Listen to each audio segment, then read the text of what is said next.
Please எல்லோரும் எப்படி இருக்கீங்க? நல்லா இருக்கீங்களா? இன்றைக்கி நம்ம என்ன பார்க்க போகிறோம் அப்படின்னா, ஒரு கான்சனன்ட் லெட்டருக்கு பின்னால் 2 ER WER வந்தாலும், கான்சனன்ட் எழுத்துக்கு பின்னால் EAR வந்தாலும் எப்படி படிக்கணும் அப்படின்றது தான் பார்க்க போகிறோம்.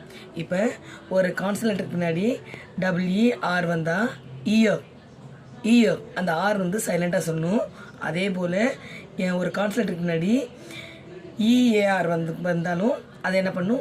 ஈயோ அப்படின்னு தான் சொல்லணும். இங்கே பாருங்கள், இடு ஈயோ, டியோ, இப் ஈயோ, பியோ, இச் ஈயோ, சியோ, ஸ்ட் ஈயோ, ஸ்டியர், ஷ் ஈயோ, ஷியர், ஸ் ஈயோ, சியர்.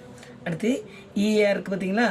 EARக்கு இருந்தாலும் எப்படி படிக்கணும்னா ஈயோ, ஈயோ, கிளியோ, டியோ, ஃபியோ, நியோ, ஹியோ. திரும்ப ஒரு முறை பாருங்கள், டியோ, பியோ, சியோ, ஸ்டியோ, ஷியர், ஷியர்.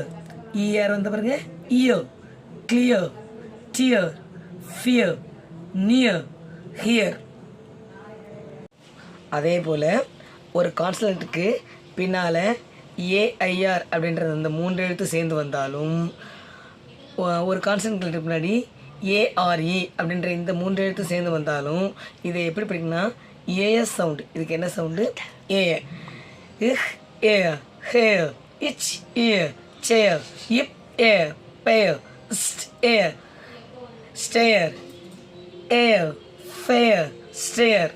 அடுத்து ARE வரும்போதும் hare, mare, snare, shear, spare, care, stare, scare, bare, dare, fare, rare, pare, share. இப்போ AIRக்கும் ARE வந்தாலும் அதுக்கு சவுண்டு ஏஏ. WER ER வந்தால் ஈஏ. இதை மட்டும் நீங்கள் என்ன பண்ணணும்? நினைப்பு வச்சுக்கணும். சரிதாங்களா?